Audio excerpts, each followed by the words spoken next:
Hi, I'm Pat Baer. This is Pat Baer's Anime Club. It's my ongoing video series where I get the chance to talk about anime, whatever I want to talk about. It could be a deep dive into a particular subgenre, or maybe looking at a particular show and doing a real proper review of the whole thing. Or in this case, it's talking about Isekai because it's what I watch the majority of is Isekai. And I'm not going to watch all 12 from the winter 2025 season, because there are 12. And I didn't know that as of a couple weeks ago, because there were at least one show, if not several, I think like two or three, where it was not necessarily known that they were isekai. I will say this. There's one show, it was literally, because it is original, didn't know going in, it was an isekai.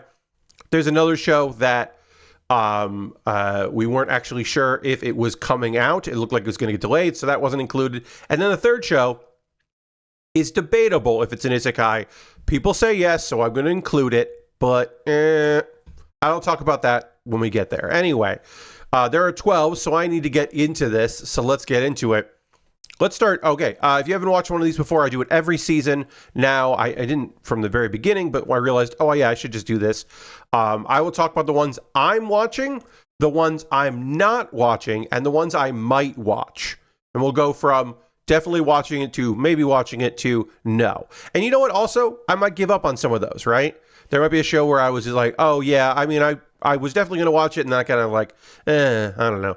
And there might be a show that I'm like, maybe becomes something I watch every week. The no's, generally, I don't go back to the no's. Unless someone is just like, hey, you gotta. And the no's also, in this case, are I don't want to, or it's not possible for me to watch them because they're not licensed. So we'll go through that, and we'll talk about it. Let's start with the yeses. From bureaucrat to villainous, Dad's been reincarnated.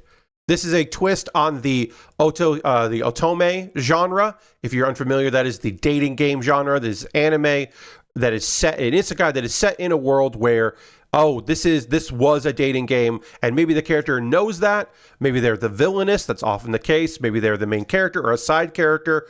And sometimes they don't know the plot, but oftentimes they do know the plot of the game. They've played it, or they're at least culturally aware of it. This is the twist where it's an older man. It's just a dad.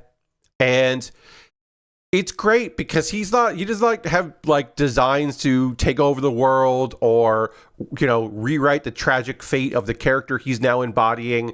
He's mostly just like, well, I got to leave it to the young people to be able to do their thing. But he can't not meddle because he's just a nice old dad. So he's got to be a dad about it. And it's great. I'm often a little weary about the gender swap style of show. They're like, I've woken up in a lady's body, or I'm woken up as a dude, because generally they are written with the jokes being the discomfort. I haven't seen that. That might come up. I'm not super familiar with this manga, so it could get where he's just not feeling comfortable in this skin and feeling weird. But in general, from what I have watched, delightful. Can't wait to watch more of it. It's obviously in the S because I started with it. Another yes is Headhunted to Another World, from Salaryman to Big Four. Another show that has an exclamation point. Now, to be fair, this one is a little harem-y. It's a little bit, but it is a style or a type of isekai that I do enjoy. It is a subgenre of a subgenre, which is the no power main character. How a realist ran a kingdom. Obviously, some shows, including that one, they do get powers later on. Early Subaru in ReZero. In this case, he's a salaryman. And it's a fun little twist on the idea of not only the big four, the heavenly demons, so like the heavenly kings, I should say, the demon lord, four major commanders, one of whom is a guy that got headhunted that is just a human from another world that is just a salaryman, like a good middle manager, because that's actually what the demon army needs, is a good middle manager to just like figure stuff out. Often, I could start to say this, but yeah, often in these style of because they're fantasy, right? It's often that like, oh, I am a black company employee. I had a hard life. I died young. And I didn't get to do anything I want to do. I just want to live a slow life. And then, of course, happenstance happens. But, like, you know, things escalate because it's a manga or a light novel or an anime. But I like the idea of just like, yeah, no, I'm good. I was good at doing that. And I guess I'll do that here. And again, a little harem-y. Don't love that. But overall, I think it's very fun and I'm enjoying it. The Red Ranger becomes an adventurer in another world is very dumb, but fun. You know that thing where the main character is overpowered and they do this stuff, and there are always a bunch of characters who, even though they've witnessed the main character do a bunch of outlandish, ridiculous, overpowered stuff, they're still shocked all the time? Well, what if that overpowered character was like a Power Ranger or a Sentai character? What then in a fantasy world? That's the premise. That's the premise, and it's great because our Red Ranger is not the smartest, but he's got a lot of heart, and the characters around him react accordingly. This image is from the manga, I believe, because I couldn't get a good photo of this that wasn't like just lots of portrait. Hey, peek behind the curtain. Nobody's really putting out nice widescreen photos of their anime for promotional material these days. A lot of portrait stuff, and that doesn't. I guess I would have to just switch, but I'm used to doing this. I don't know. I don't want to switch to portrait. I will, but I don't want to. Anyway, it's fun. I really think this is fun. I'm enjoying it. The animation of the transformation, the henshin stuff, the transformations, top notch. Everything else, fine. But it's fun and that's enjoyable. And if you're looking for a fun isekai, this is a great one for that. Now, if you're looking for a little bit more of a patient, kind of slow, maybe even a little bit of a romance, but like a fun, more slice of life isekai, then maybe you want to check out Welcome to Japan, Ms. Elf. So this is the one that I'm internally still debating, is this an isekai or not? Because, so it really comes down to who is the main character. This is a story about a guy who, in his dreams, he's in this mythical, magical place, and he keeps seeing this elf. And then she shows up in his world and kind of learns about what's going on in that world. Now, if he's the main character, this is not an isekai. That's like similar to Tenchi Muyo or Miss Kobayashi's Dragon Maid. But if they're both the main character, then maybe it's an isekai. Then it's probably an isekai. Like plus size elf wasn't an isekai to me anyway, because it's about a guy who's helping out a bunch of other people. But maybe Welcome to Japan, Miss Elf is an isekai. Either way, it's fun and good, and the vibe is right, and the animation's pretty dang solid, and I'm liking it. So I'm going to continue to watch this one. And then the final isekai. So we got is this an isekai? Isn't this an isekai? I don't know. Let's go for the one that we didn't know, because they didn't tell us. Because Mappa did not tell us that Zenshu is an isekai until the first episode aired, and you were like, oh, this is an isekai, because the materials for this was, oh, she is a young hotshot animator. She made something that really blew up, but her second animation movie that she's working on is a romance. Why did she pick that when she's never been in love and he doesn't feel comfortable, but she's behind? And then she gets sucked into the world of an anime that is apparently bad, or like the people don't love it. Maybe because of like it's sad, really more than bad. Like a tragic anime, but her ability to draw can affect that world. So it's an isekai. And it's gorgeous looking. It's Mappa. I was kind of interested in the artist trying to like find love to influence the work, and shouldn't it be for love, or having a love experience, shouldn't that be for its own merits, kind of a thing. Mappa doing anything about a creative person who is like burnt out and overworked is like, really? We're really fucking doing that, Mappa? But I am trying to enjoy it for what it is, with the context of what that company has been accused of, we'll say, and can no longer be accused of due to possibly NDAs, more concrete NDAs being sent out, because Mappa had some international talent that were not culturally, were not like predisposed to not say anything about their treatment. So they might not be worse than other places, but certainly we're doing a fucking bad job. So anyway, I'm still enjoying Zenshu, and I'm gonna keep watching it. Let's get into the maybe pile. I got 2 anime here in the maybe. Let's see. So we had 5 that I am actively watching and really into. 2 that I might, like, I've watched the first episode of both of these. I might keep watching them. I'm not fully sure. And then we've got 5 that I am not watching for various reasons. Let's get into the maybe pile. The first in the maybe pile is, I'm a noble on the brink of ruin, so I might as well try mastering magic.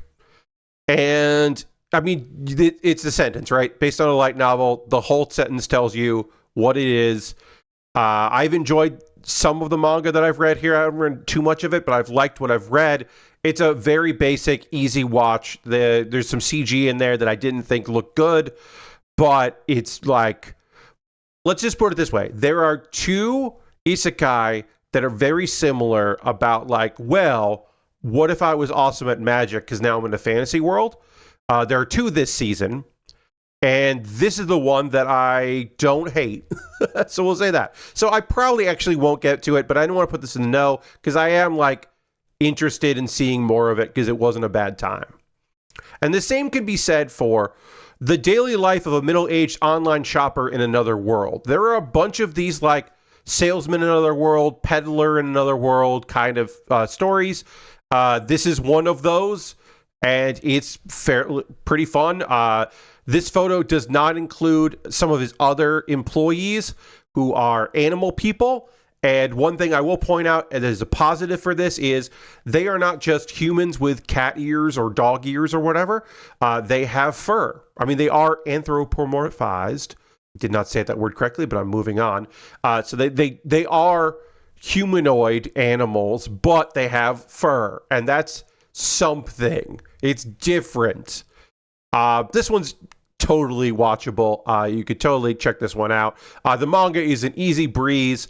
Yeah. I mean, it's like he can buy stuff from his world. It's more business oriented than the guy who can also buy stuff, but he just focuses on shopping and hanging out with his cool familiars. This one's definitely way more about commerce, but it's enjoyable. If I don't keep watching it, I'm not going to feel bad, but also like there's not a bad reason for this. It's just kind of like okay, so it's in the maybe, you know what I mean? Because am I really going to watch 6 or 7 isekai this season? I mean, I could, but I might not. Speaking of might nots, let's talk about will nots, the no's. Again, 2 types of no's. The I can't watch this, or I'm not super interested, and the I definitely don't want to watch this. So let's go with Zero Saji Start Dashi Monogatari Season 2. This is a short. This is the 2nd season. It looks very cute. It is not licensed. The first season was also not licensed. So I could go down the road of trying to find it somewhere to see if someone has fan subbed it. But I'm just like, I don't know. I'm old now, and I just don't do that. I don't go the extra mile these days to find it. Maybe I should, but I don't feel like it. Also, I don't know if anyone has. This looks cool. Again, I don't know because it hasn't been licensed, so I can't watch it. That's why it's in the no. The other side of that is Magic Maker, How to Make Magic in Another World. I'm not going to get too much into this one, but it is the other. I was talking about the magic-focused isekai. Our main character, it is the if you were a virgin on your 30th birthday, you get magic is like this weird folklore thing.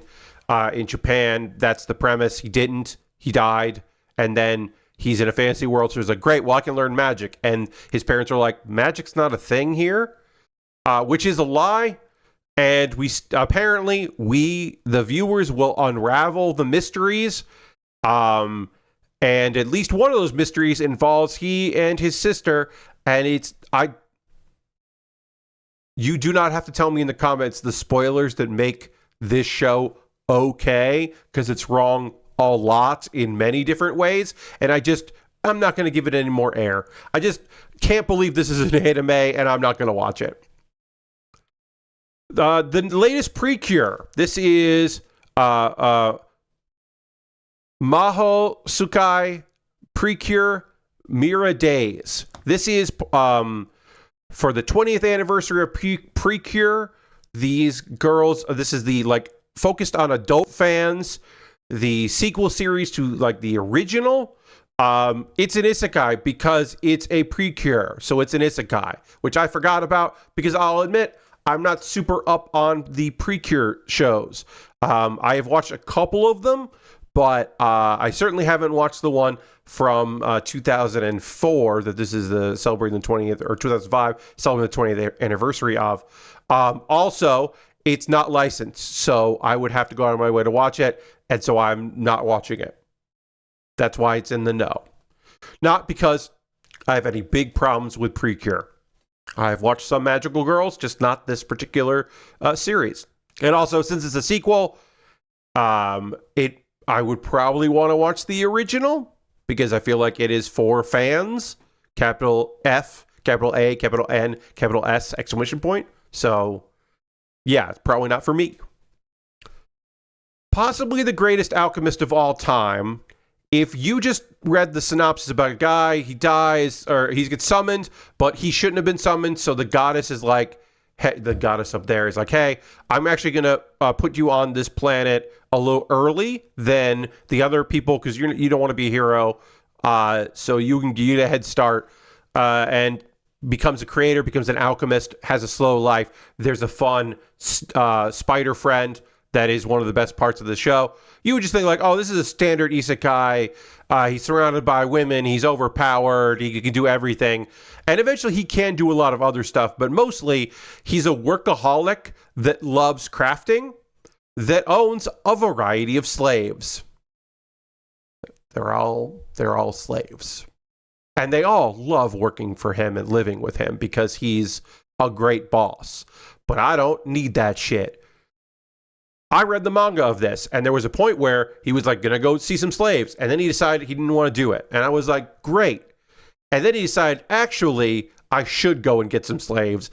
And it was like, ugh. And of course, at least one of them, more will, but when I left off, one of them was definitely in love with him, if not more of them. And I was just like, I can't. And the spider goes through, has a change that's great. But it was just like, oh, you know what? I probably need like 3 more slaves. And it was like, all right, yeah, I'm definitely fucking done with this. So I'm not going to watch this because I don't want to read the manga anymore. And I don't want to watch this anime. The premise is fun until it's not. And finally, a big no to Promise of Wizard. The only girl in this photo got summoned. She got summoned. Because every year, that world needs someone to help them out as they fight the moon, which is a great premise. This animation was like, I've said this before, but it didn't feel like they didn't have a budget. It's not that. It felt like that they were paying to have this show be on television, and like they owed a lot of money. They borrowed a lot of money in order to get this out there. Like, not that like a distribution platform was like, oh yes, we would definitely love this to be on our service. It was like, oh well, let's pay to get this out there.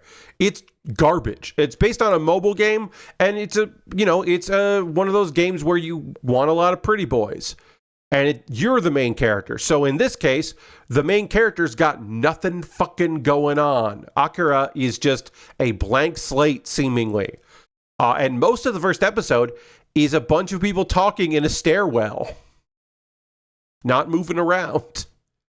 It's a dumpster fire. Now, if you played this game and you've got your favorites and they're in this anime, then maybe that's enough. But since I didn't play this game, I do not care about these boys. And I love the idea of we summon someone to help us fight the moon.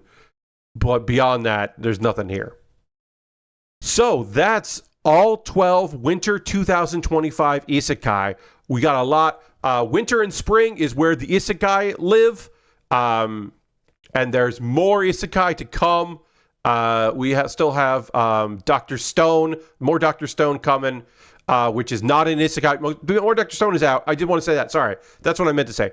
Dr. Stone's not an Isekai. You could classify as one. We don't. We being the larger internet community that is really annoying about this stuff. So if you didn't see that on this list, you'd be like, oh, Dr. Stone's out though, right? I'm the one that still says that Iruma-kun is an Isekai, and other people are like, no, including the creator, but definitely it's an Isekai, whatever. So 13, if you want to call it that. If you don't want to count Ms. Elf, back to 12. That's how we do this. Anyway, I'm going to watch a bunch of these as well as some other cool shows. I will be doing a recommendation next video. If you have an idea for a future episode of Pat Baer's Anime Club that you'd like to see me do, you can leave a comment. You can tell me if you're going to be watching any of these shows, or if you watched any Isekai in the past season, if you thought Loner Life in Another World was awesome, or whatever. Let me know. Love to hear from you. Thank you so much for watching this video, and I will see you next time for another anime recommendation here on Pat Baer's Anime Club. Goodbye to you.